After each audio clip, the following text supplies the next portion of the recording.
Namaskar students, welcome back to another lecture.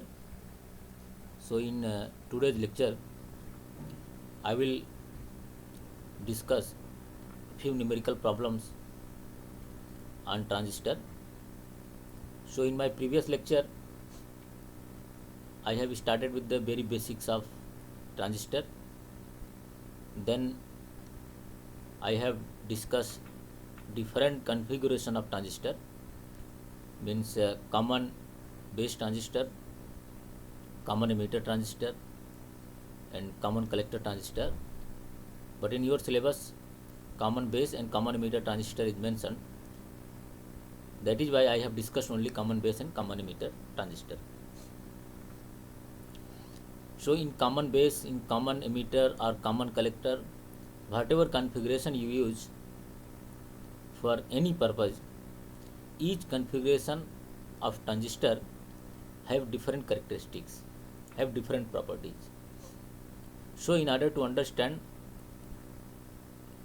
a PNP or NPN transistor, how it will behave, how it will work when it is used as a common emitter mode or when it is used as a common collector configuration or when it is used as in a common collector configuration. So each transistor configuration is classified, have some unique property, and those unique properties are basically characterized by characteristics curve. So I have given a very basics idea about the common base and common emitter characteristics curve, and with these characteristics curve there is another very important transistor parameter is known, that is called as a H parameter, hybrid parameter या H parameter of transistor. So therefore when I was discussing common base transistor, common emitter transistor, so I discuss characteristics, common base and common emitter characteristics curve along with the H parameters. So these H parameters basically characterize the particular transistor. For example, if you see the forward current gain for common base transistor, that I have given notation HFB, forward current gain when base is common. So that lies basically between 0.9 to 0.994 or less than 1. That is positive quantity and always less than 1. That what we have defined, that is alpha or HFB. And for common emitter transistor, if you write the same quantity, so that is basically lies between 50 to 500 for practical devices, and ideally it is 1000. And that what we have called, that is HFE or beta we have defined. Similarly, one can define gamma.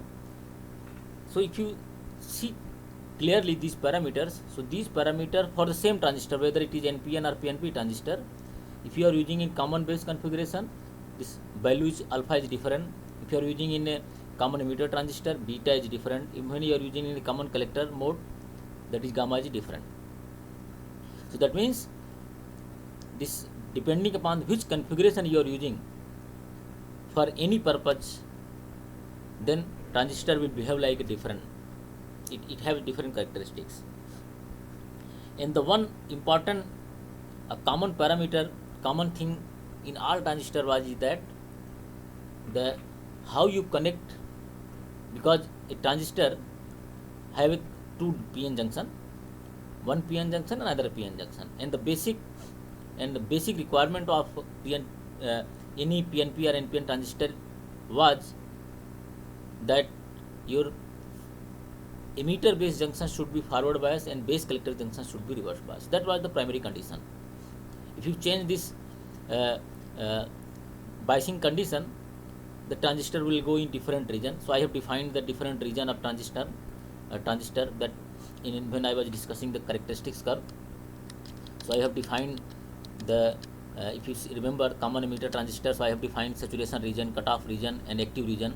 Active region is basically least distortion region or linear region. If you see the common base transistor, there also I have defined saturation region, cutoff region, and active region, या operating region. So this active region is called as a operating region, active region, or least distortion region, or amplification region. This is also known as the amplification region.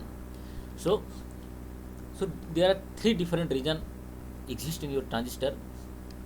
So how your transistor will go in means, then whenever you want to use your transistor for a particular device, you must know that whether your transistor is in active region, or it is in cutoff region, or it is in saturation region. Okay, so how one can understand that whether transistor is in active region and cutoff region or in saturation region? So when you apply the bias, means voltage, in any transistor, let us say if you see this common base transistor, so here we have applied base emitter junction forward bias and base collector junction reverse bias. So this is basically, we know that is in active region. But if somebody did some mistake during the connection and this base emitter junction is in forward bias and he also kept this base collector junction also in forward bias, then what will happen? Your transistor is not in active region, it is not in operating region, so your transistor will go in saturation region, so it will work something somewhere here. Similarly, if somebody did, instead of doing base emitter junction in forward bias, he connected in such a way that this base emitter junction gone into reverse bias, and this base collector junction he connected correctly, that is in reverse bias. So both junction gone into reverse bias. So in that case, your input current will become equal to 0. So if input current become equal to 0, so you will not get any output current. So that means no current will absorb. So that is in your transistor is in cutoff region. So this is how you have to understand. You must know whenever you are going to discuss, when you are going to use transistor for any practical purpose, for any device application, you must know how the battery is connected along the both junction in a transistor. So in detail, in coming lectures, this process is known as the transistor biasing, and in coming lectures I will discuss transistor biasing. But before that, we must do some numerical calculations in order to understand some basics, some more depth knowledge of transistor. So here I have given an example of common base transistor, that is example 1. So if you see here, this is basically input port and this is basically output port. So between input and output port, your base is common, so that is why this is called as a common base transistor. So in common base transistor, it is very easy. We know this is NPN point. This pointer on the emitter terminal is outward. So that is why this is NPN transistor. So in case of NPN transistor, we know this emitter is connected to the negative terminal battery, and another terminal is connected grounded and it is positive, and this is a collector is connected with positive. So this P and this N negative terminal, N type semiconductor is connected with positive, and P type semiconductor connected with negative, so that is in reverse bias, and this is N, so this is in forward bias, and so this first junction, base emitter junction, in forward bias and base collector junction in reverse bias. So this is the common base transistor, that is easy to connect with the battery. But when you go in common emitter or common collector, then it is tough. I will explain by solving some numerical problem. So it is asked to calculate emitter current, collector current, base emitter voltage. So this particular voltage, the voltage drop across the base emitter junction, base emitter voltage, base collector voltage, and collector emitter voltage. So base collector voltage is this voltage, and collector emitter voltage basically VCE, that is this voltage. Okay, so whatever this voltage is given, this 18 volt and 8 volts, so this is basically a emitter voltage, this is collector voltage, but this is not a base emitter voltage, this is not a base collector voltage. And what will be the value of this collector emitter voltage or emitter collector voltage if this transistor is made from the silicon? That is what you are given. So first of all, if you are asked to solve such a numerical problem, so what one have to do? how you can tackle such kind of problems. You have to think about it. So here I am going to give some basic idea how one can solve such numerical problems, and you have already learned in your previous classes Kirchhoff current law and Kirchhoff voltage law. So in order to solve such numerical problem, Kirchhoff voltage law is very very important, and we are going to use Kirchhoff voltage law in such electronic circuit networks to find out the unknown quantities like emitter voltage, base meter voltage. Okay, so if you see the circuit carefully, so this terminal of the emitter terminal of transistor is connected with the resistance and then a battery, and the positive terminal of battery is connected with ground, and the base terminal is also grounded and collector terminal is also grounded. So all are grounded, means this is grounded, this is grounded, and this is grounded. If all three are grounded, it means they are basically interconnected through a earth. They are, this emitter, base and collector, all three terminals are connected through a ground. So they are basically one point. And here if you see, this is the NPN transistor. So this is base is P type and emitter is N type. So this is a PN junction basically. This is a PN junction, then you have a resistance, then you have a battery, and then in this base and emitter can be make a close, can design a closed loop and with a grounded.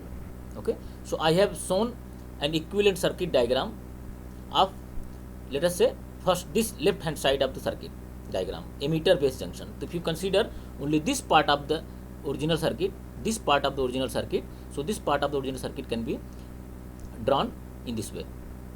So here if you see, I have not considered the whole circuit, this circuit diagram. I am considering only the half of the circuit diagram where this base, emitter and resistance and emitter voltage and ground. Okay, so this is a PN junction. So this is P type, base is P type, emitter is N type, so PN junction. Okay, and then you have a voltage drop, that is VBE.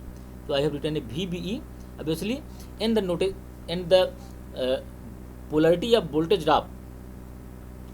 Whenever I am defining the polarity of a voltage drop in any circuit, so the positive voltage drop will be always chosen along the direction of current. It means that we have to see first what is the direction of current. If you see in this circuit, the current is flowing from base to emitter junction. It means the polarity will be from base side, it will be positive, and emitter side the voltage will be negative. So that is why I have written here VBE voltage, that is this is positive and this is negative voltage. And then this was the base current and the base okay, and then this is emitter current. The emitter current is flowing, and then we have resistance, and then we have a battery, this battery, and then we have a grounded. So this is basically making the left hand side of the original electronic circuit is basically making a closed loop circuit. Okay, so in this closed loop you have a battery, a resistance and a diode, and across the diode we know there is a voltage drop. Basically this is a PN junction drop, so that is voltage drop we have defined, that is VBE. And if it is made from the silicon, we know that in a silicon PN junction diode, if diode is in forward bias, then the forward bias of diode can be replaced by an equivalent circuit. Okay, and this diode will be replaced by a 0.7 volt battery. That means this VBE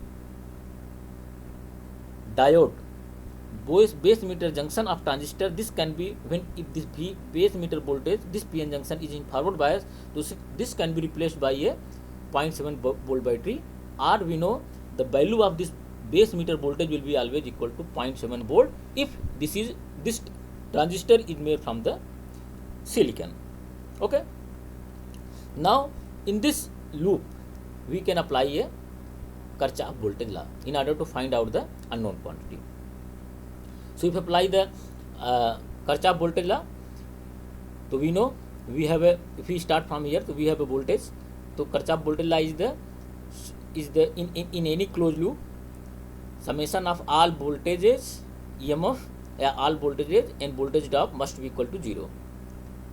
Algebraic sum, that should be algebraic sum. That means if you start from this here, so sine we are touching with the first plus VBE, then plus IERE, and then minus VEE equal to 0. So that is why I have written VBE plus IERE minus VEE is equal to 0. So this simple Kirchhoff voltage law I have applied in this loop, in the first loop. Let us say this is first loop and this is second loop. So in first loop I have applied Kirchhoff voltage law. Okay. So now if you see VBE, I have defined that is for if transistor is made from silicon, the value of VBE is known, and IE is unknown, RE is known here, that is 2 kilo ohm, and VEE that is known, that is a 8 volt. So we can find out VEE is equal to VBE plus IERE, and here VEE is given, that is 8 volt. VBE is known for the silicon diode or silicon transistor, that is 0.7 volt. Remember, this base emitter voltage will be always taken as a 0.7 volt. This is known if transistor is made from silicon. If this transistor would have been made from the germanium, then this value would have been 0.3 volt. But here it is given that is made from silicon, so that is why I am taking 0.7 volt. So now onwards, in any numerical problem, if you are given in a transistor to find out some quantities, and if it is given that this transistor is made from silicon or germanium or whatever, then you have to choose this value of VBE is equal to, if it is made from silicon, that is 0.7 volt. If it is made from germanium, it have to choose 0.7 volt or 0.3 volt. If this transistor is made from gallium arsenide, then you have to choose it is VBE is equal to 1.2 volt. It will be not given in numerical problem. This value of VBE will be not given. It may be given, but it is expected from you that you understand the basic concept of transistor, and it will be given something like that. This transistor is made from silicon or germanium or gallium arsenide. Okay, and the value of RE, that is 2 kilo ohm. So we can find out the IE. So IE will be equal to VEE minus VBE divided by RE. Okay, from this equation, if you find out the value of IE, so VEE minus VBE divided by RE, that is equal to IE. And if you substitute this value VEE minus VBE and RE, this everything is known. So that is 8 minus 0.7 divided by 2 10 to the power 3 ohm, that is 2 kilo ohm. So 7.3 volt divided by 2 10 to the power 3 ohm. So then IE is equal to 3.65 10 to the power minus 3 ampere or 3.65 milliampere. So this is the emitter current which is flowing in this transistor. Okay, so that is emitter current. This is one answer. And we know in case of common base transistor, as I have discussed from the characteristics curve, if you remember, if you recall, in characteristics curve, that is output characteristics, if you recall, so I have explained clearly that IE is always equal to IC for the case of ideal common base transistor. From the characteristics curve, you see that is IE is 1 milliampere, so corresponding IC is also 1 milliampere. So in the current problem also, if IE is known, okay, if IE is known, so we know that IC is also equal to 3.65 milliampere. So the IC is equal to IE is equal to 3.65 milliampere. Okay, so IC, so now we are able to know that IC, so IC is also equal to 3.65 milliampere. So out of given problem, so we are able to now calculate IE and IC. Now we have to determine the value of, and the VBE. The VBE we know that I have already explained about the VBE, how one can determine the VBE. That VBE is basically PN junction this semiconductor transistor is made from the simple PN junction diode. Basically this is basically 2 PN junction diode. So first this is made from the silicon. So silicon and this diode is in forward bias, base emitter junction diode that is in forward bias. So this is behaving like a 0.7 battery. So VBE that is basically equal to 0.7 volt. Okay. So now if you want to calculate other unknown quantity like collector base voltage, VCV collector base voltage, and VCE that is collector emitter voltage, and collector current, then collector current we have already defined. Then what we have to do? Now we have to apply Kirchhoff voltage law in second loop. So this is basically input loop. This is simply sometimes I used to call in class, that is input loop, and this is output loop. So there are basically two loop. So this ground. So this can be connected with a wire, means all are grounded. So that is basically a wire here. And this is first loop and this is second loop. First loop is input loop and second loop is output loop. So now if we apply the Kirchhoff voltage law in second loop, so then you see this is again a P, this is NPN. So this is again P and N. So this is again a PN junction diode, but the direction of current is changed here. Okay. So how it will looks? So equivalent circuit diagram of second loop. So if you draw, so if you see here, so that is something like that. So this is a if you go back again, so here you have a collector VCC collector voltage, then you have a collector resistance, that RC, then we have a N type semiconductor and P type semiconductor, then it is closed loop, and then it is a grounded. So, and I have explained the sign convention in order to apply the Kirchhoff voltage law should be followed by the current. So if you see the direction of current in this circuit, in this loop, so that current is flowing in this direction, so sign convention will be also in this direction. Okay. So here we have a voltage VCC, it should be grounded here, I have missed here, VCC, RC, and then we have a collector and base. So this is N type and this is P type. Now if you apply the Kirchhoff voltage law, if you apply the Kirchhoff voltage law, so obviously if you move from this side, so this is plus IC RC, so this is plus IC RC plus VCB, okay, and minus VCC. So this will be the Kirchhoff voltage law. So IC RC plus VCB minus VCC equal to 0, or if you write then we can write VCC is equal to IC RC plus VCB. So we have to determine the VCB, this voltage, because this voltage is not known, and everything IC is known, RC is known, VCC is known. So VCB is equal to VCC minus IC RC. So VCB is equal to this quantity minus this quantity. So VCB is equal to VCC is equal to 18 volt minus IC is equal to 3.65 milliampere into RC is equal to 10.3 ohm. So if you calculate it, then VCB is equal to 18 volt minus 7.3 volt, that is VCB is equal to 10.7 volt. So this voltage drop across this junction, base collector junction, a collector base junction. So this is 18 volt battery you have applied, and you have 2 kilo ohm resistance. Then the voltage drop across collector base voltage, that is equal to how much? That is 10.7 volt. And remaining 7.3 volt, that is voltage drop across the resistance. So that is why you are getting 10.7 volt across this junction, collector base junction. Now we have determined nearly a base meter voltage, collector base voltage, meter current, collector current.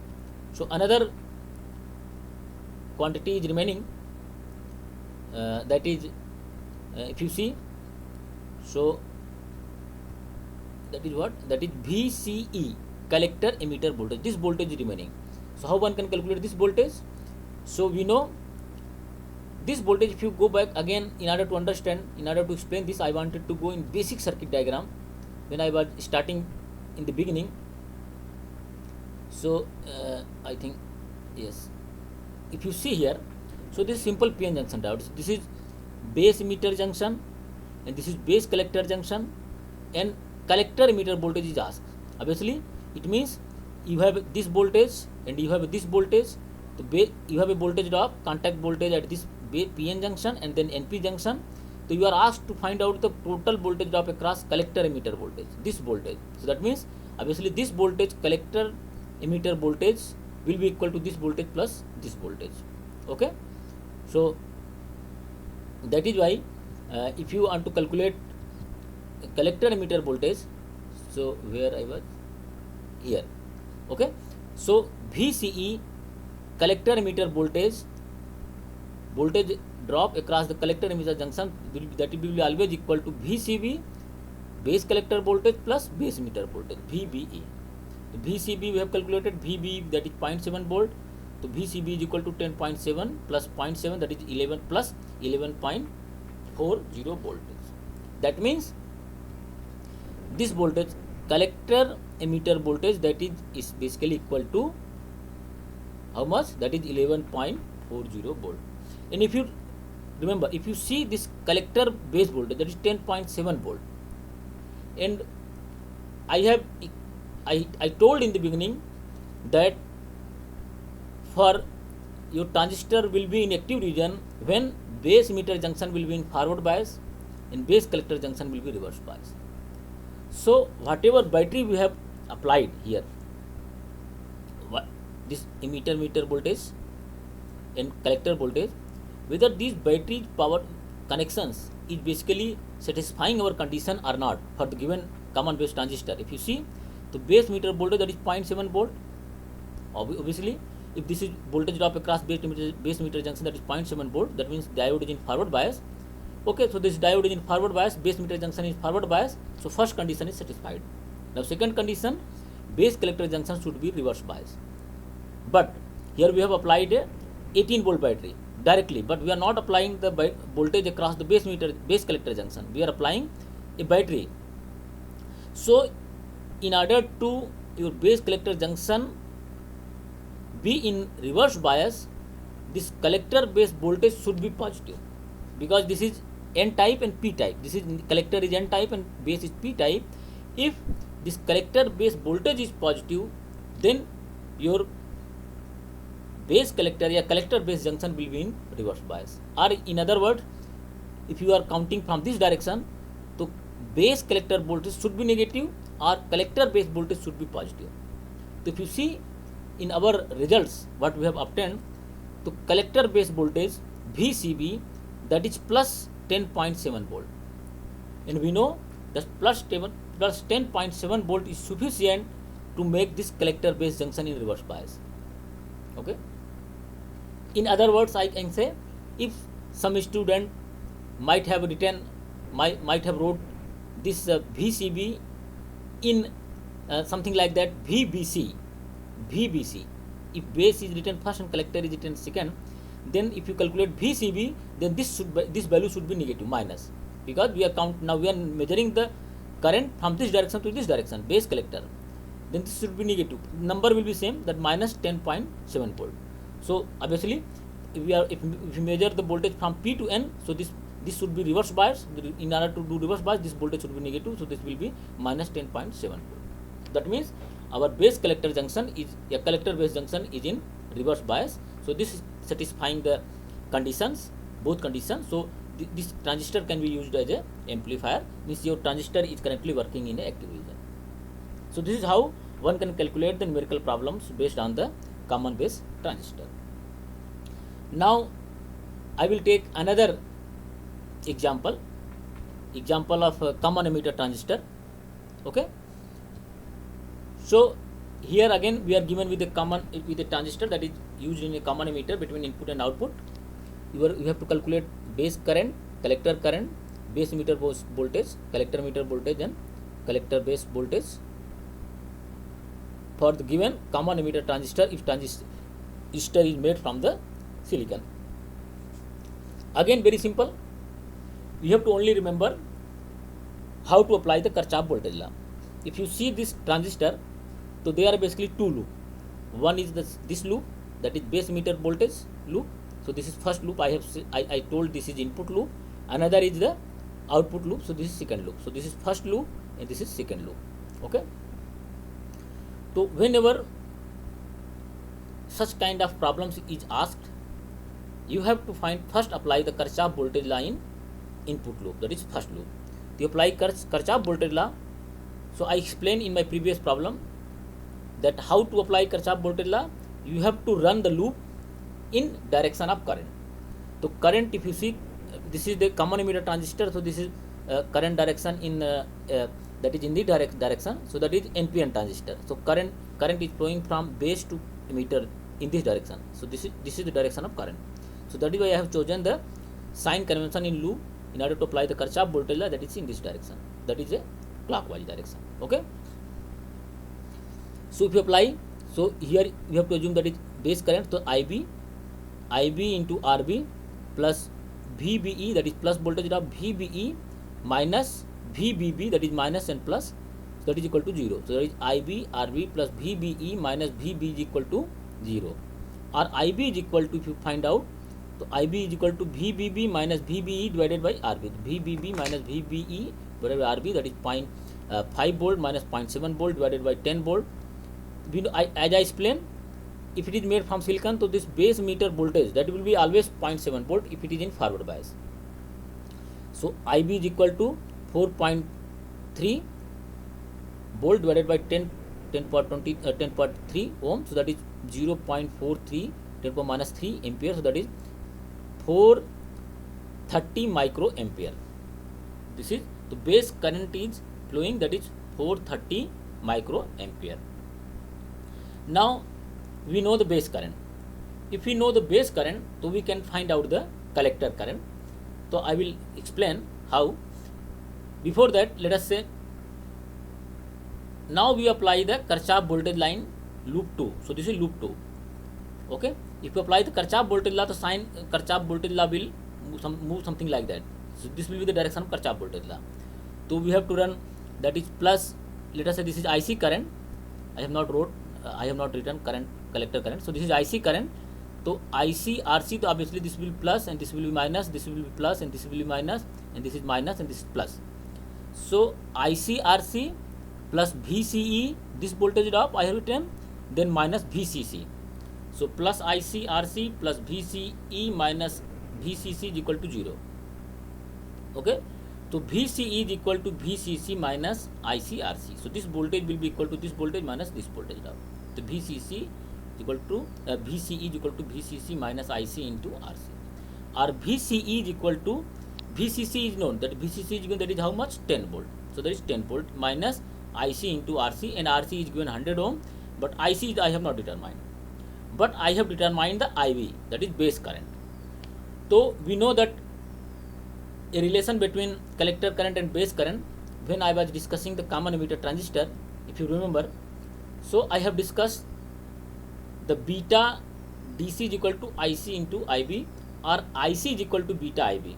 That means if base current is known, then this collector current we can determine if beta is known, if beta is given.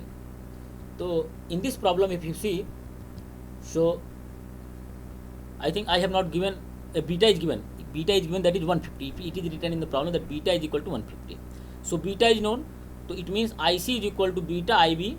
So beta is 150 and IB is equal to 430 microampere. So that is IC is equal to 64.5 milliampere. That means collector current is determined. If collector current is determined, one can find out the value of collector emitter voltage, that is VCE. So if you see the VCE, the VCE is equal to 10 volt minus 64.5 milliampere multiplied by 100 ohm, that is 10 volt minus 6.45 volt, that is VCE is equal to 3.55 volt. So collector emitter voltage, that is 3.55 volt. What does it mean? It means that this voltage drop, this VCE, this collector to emitter voltage drop, that is 3.55 volt, and this was power supply was given, that is 10 volt. So whether, if you see this is properly biased or not. So this collector emitter voltage, this collector emitter junction, this should be reverse bias. So this is NPN transistor, this NPN. So N to P, we are moving from N to N. So that is NPN. So we are not directly basically applying the, this is the collector and this is the emitter. We have to measure the collector base voltage. Okay, we have to measure this voltage drop, collector base voltage. So collector base voltage, base emitter junction should be forward bias, and base collector junction, या collector base junction should be reverse bias. So we are able to calculate collector emitter voltage, but we have to calculate the collector base voltage. So we know the relation, collector emitter voltage will be equal to collector base emitter voltage plus base collector voltage. So that is what I am going to do now. So collector base voltage, collector emitter voltage is always equal to collector base voltage plus base emitter voltage. So VCB, so this collector base voltage, that will be equal to VCE minus VBE, and VCE is known, that is 3.55, and VBE is known, that is 0.7 volt. So VCB is equal to plus 2.85 volt. Remember, this collector base voltage is plus 2.85 volt. So this is plus quantity, remember. So this collector is N type semiconductor and base is P type semiconductor, NPN. So in order to be your base collector junction, a collector base junction will be in reverse bias if this collector base voltage will be plus. So if you see here, we have got plus 2.85. That means your collector base junction, base collector junction is in reverse bias and base emitter junction is forward bias. So you have to not worried about that how your this junction, how your transistor is in active region. So we can say that transistor is in active region just by knowing the base emitter junction in forward bias and base collector junction in reverse bias. Here remember, in case of common emitter junction, we are not applying battery directly on the base collector junction. Remember, we are applying battery on collector emitter voltage, collector emitter terminal. Okay, we are measuring the collector emitter voltage, but your transistor will be in active region if your collector base junction will be in reverse bias. So we are not directly applying the battery here. So we have to choose this battery. We have to choose this battery and this battery in such a way that the magnitude of these battery will be such a way that this junction, collector base junction, the voltage drop across this junction, that should be reverse bias. So remember, suppose you have given with the two battery and a transistor, then always when you are going to connect with the common emitter junction, common emitter transistor, the higher battery should be connected, higher magnitude of battery should be connected at collector emitter voltage, and lower battery magnitude should be connected at the base emitter junction. If you see, this is 5 volt is connected at the base emitter junction and 10 volt battery is connected at the collector emitter voltage. Similarly, if you see the common base transistor also, in case of common base transistor also, the higher magnitude of battery should be connected at the collector base junction and lower magnitude of battery should be connected at the base emitter junction. Okay, so if you are given with a transistor and you are given with the two power supply, and one power supply is higher and another power supply is lower, so you must ensure you must connect battery in such a way that the lower battery should be connected at the input terminal, base emitter, base emitter junction, and higher battery should be connected at the output terminal, that is base collector junction or collector emitter junction. If it is common emitter, then base collector emitter junction. It is common base transistor, then base collector junction. Okay, so this is the some few necessary conditions how to connect the battery with transistor, and this is I have explained a numerical problem how one can tackle numerical problems in a transistor. So in this lecture, I have explained to find out the emitter current, collector current, base emitter voltage, collector base voltage, collector emitter voltage, if the resistance and some battery values are known, by simply applying Kirchhoff voltage law in input loop and output loop, and I have explained in a circuit, nice circuit diagram. So in first problem, whatever I have explained, here I have drawn a equivalent circuit diagram. This circuit diagram you have to know, it is not necessary to draw this circuit diagram. This circuit diagram I have shown you just to explain, just to make clear to you. Okay, simply here also, similarly also for the second loop also, in first problem I have just shown, just simplified how I have applied the Kirchhoff voltage line out second loop and how I have applied Kirchhoff voltage line first loop. Okay, so that is why, therefore in second problem I have not used any equivalent circuit diagram. So this is simple, this is how you have to solve second problem. In second problem it is not necessary, no need to draw this circuit diagram and no need to draw this circuit diagram when you are going to solve a numerical problem based on transistor. Just I have drawn like in example 2 I have did, you have to do something like that and your answer should be correct, that is sufficient. Okay, so with this I again thank you all for listening me carefully. I hope you all are doing hard work. at your home with your books, reference book what I am giving reference to you. Please try to solve as much as possible numerical problems. And numerical problems makes clear your all doubts on that particular topic. Thank you very much.